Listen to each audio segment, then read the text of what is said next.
মানুষ বুদ্ধিমান, তাই পশু জীবজন্তুর থেকে নিজেদের সুখটাই বড় করে দেখে এবং সুখ চায়। এভাবেই অপরান্তে প্রকৃতিকে ধ্বংস করে নিজেদের ধ্বংস করছে, তবুও তারা বলছে বুদ্ধিমান জীব। এই নিয়ে বিশ্ববন্দিত সংগঠনের প্রতিষ্ঠাতা শ্রী শ্রী আনন্দমূর্তিজি তথা প্রভাত রঞ্জন সরকার প্রবচনে কি বলছেন তার জীবদ্দশায় বলে গেছেন, সেটাই শুনুন। শেষ পর্যন্ত শুনবেন, তবেই অনুধাবন করতে পারবেন এই চ্যানেলও একমত তার সঙ্গে। सुखम वंशति सर्व हि तच्च धर्म समुद्भूतम तस्मात् धर्म सदा कार्य सर्ववर्णै प्रयत्नतः। सुख ही सना हर जीव के लिए एक स्वाभाविक ही वृत्ति है। हर जीव सुख चाहते हैं और हर जीव दुख से दूर रहना चाहते हैं। इस जगत में सुख के प्रयास में जीव लगे हुए हैं और इन जीवों में सबसे उन्नत, सबसे बुद्धिमान जीव है मनुष्य। जीवों से मनुष्य का मूलगत पार्थक्य यही है कि मनुष्य जीव हैं मगर जानवर नहीं है। पशु और मनुष्य में मूलगत पार्थक्य यही है। पशु का सुख मुख्यतः शारीरिक है। अच्छा खाना मिल गया तो खूब सुख, ऐसा सोने के लिए अच्छी जगह मिल गई तो खूब सुख, ऐसा। मानसिक सुख के प्रयास में बहुत कम पशु चल। मनुष्य में सो बात नहीं।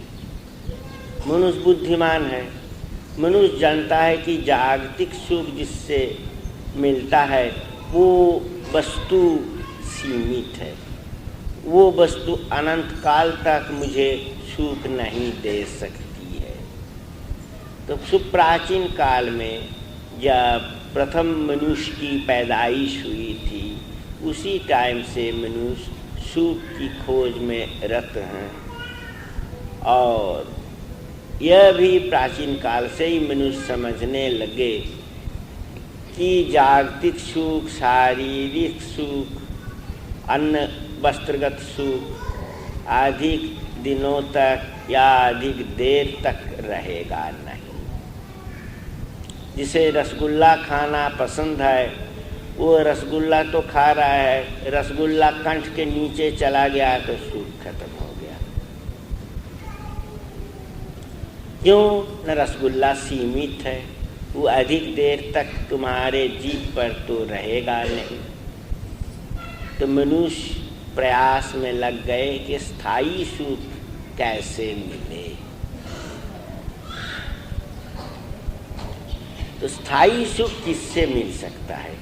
जो वस्तु असीमित है उसी से असीमित अर्थात स्थायी सुख मिल सकता है।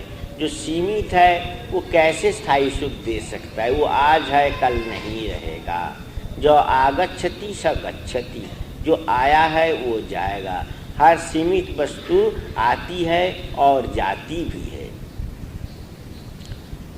जो असीमित वस्तु है उसका व्यवहार तुम जब करते हो, उसके संस्पर्श में तुम जब आते हो तो तुम सीमित होने पर भी वो तो असीमित है, इसलिए तुम्हारा सुख भोग चलता ही रहता है।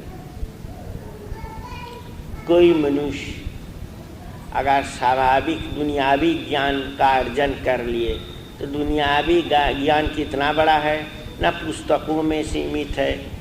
दुनिया में जितनी पुस्तकें हैं हो सकता है उन सबों की संख्या करोड़ों हैं, मगर वो भी सीमित। 1 करोड़ हो चाहे 20 करोड़ हो चाहे 100 करोड़ हो, मगर उसका अंत है।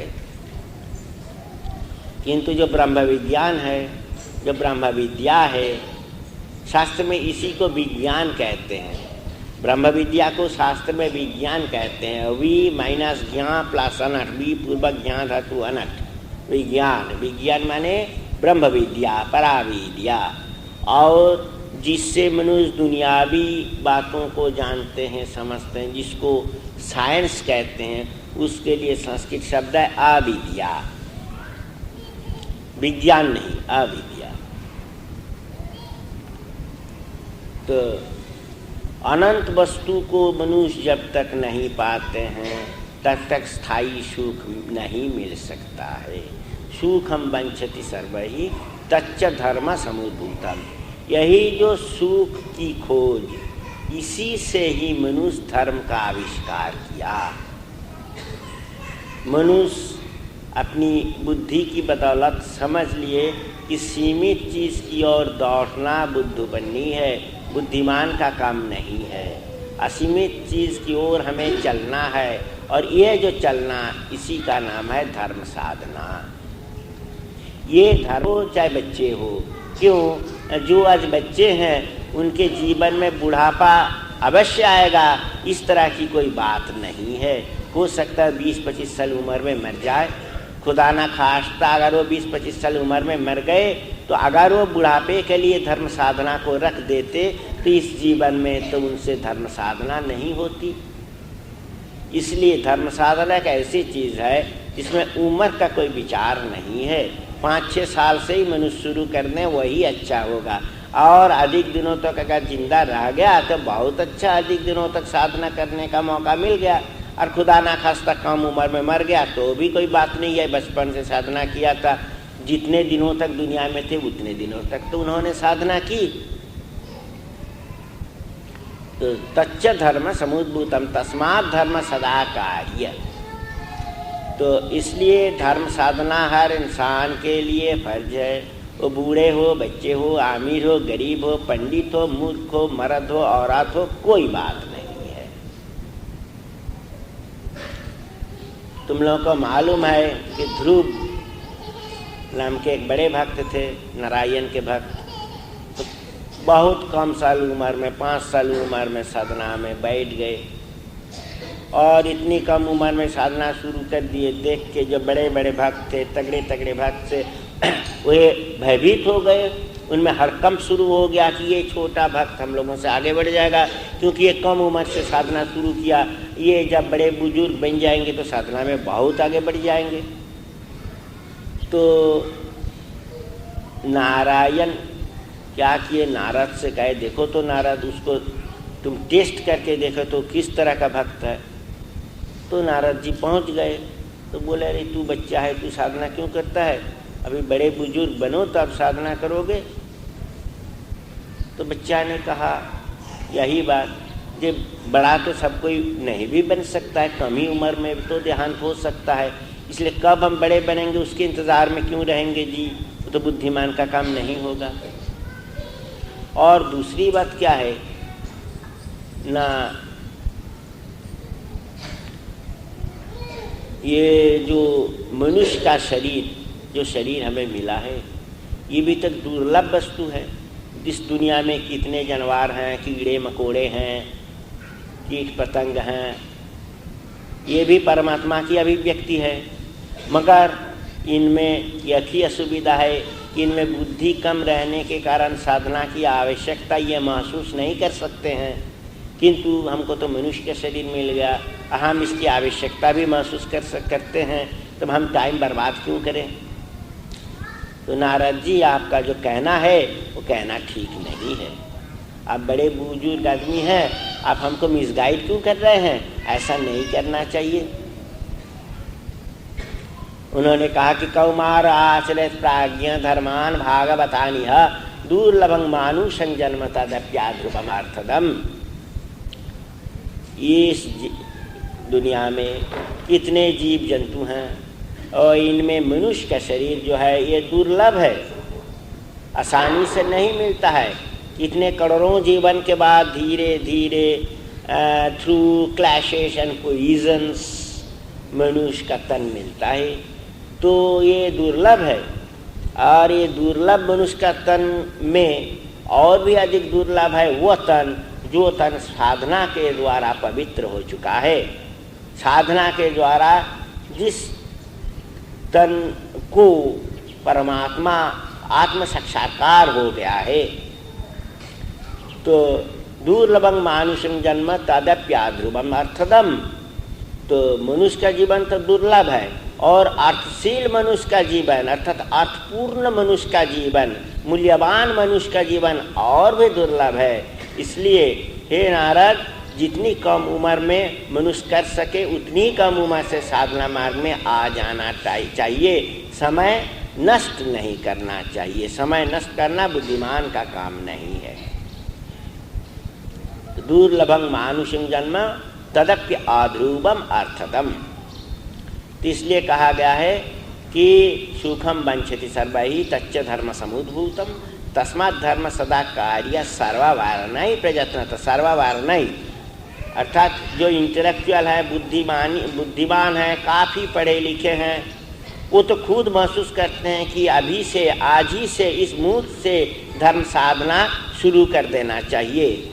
और जो आदमी अधिक इंटेलेक्चुअल नहीं है, अधिक पढ़े लिखे नहीं हैं, कम पढ़े लिखे हैं, उनके लिए भी क्या न, वो अगर मान लो वीरशूर हैं, अर्थात क्षत्रिय हैं, वो स्वभाव के हैं, क्षत्रिय वर्ण के हैं, अर्थात रक्त वर्ण के हैं, तो उनके लिए भी चाहिए कि इसी मुहूर्त से धर्म साधना करना। क्यों न, मनुष्य की जो शक्ति है, मनुष्य की जो हिम्मत है, उसको भी एक विशेष पॉइंट में आके रुक जाना पड़ता है।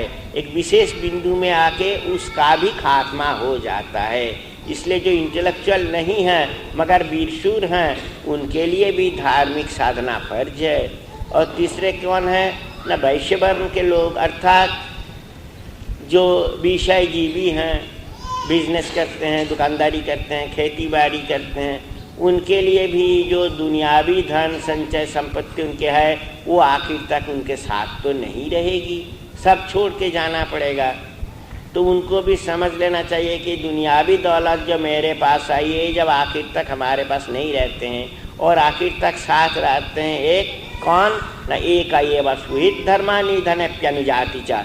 मनुष्य का एक ही सुहृद है, वो है धर्म, जो निधन के बाद भी, मौत के बाद भी साथ रहते हैं। तो उसको हम साथ लें, और उसको साथ लेने के लिए चाहिए क्या न, जागतिक कर्म के साथ धर्म साधना भी करनी चाहिए। और रह गए कौन ना, श्रमजीवी, शूद्र वर्ण श्रमजीवी, वो शरीर से मेहनत करके वो जिंदगी बिताते हैं। तो उनको भी याद रखनी चाहिए कि ये शरीर मिला है परमात्मा की बदौलत। इस शरीर जब चला जाएगा तो और शरीर मिलेगा, उसके बाद मनुष्य का शरीर मिलेगा। इसकी कोई निश्चितता नहीं है, हो सकता है कुत्ता, बकरा, बैल, क्या ना क्या बन जाए। तो ताकि उस प्रकार के जीवन में दोबारा जाना नहीं पड़े, इसलिए उनके लिए भी यह फर्ज है कि परम पुरुष की भावना लें, परम पुरुष की साधना करें, परम पुरुष के ध्यान करें। इसलिए कहा गया है कि तस्मात् धर्म सदा कार्य सर्ववारणै प्रयत्नतः। जो कि जिस पहलू के, जिस स्तर के क्यों ना हो, हर इंसान के लिए, जिन्हें इंसान का शरीर मिला है, उनके लिए प्रत्यह धर्म साधना करना अनिवार्य है।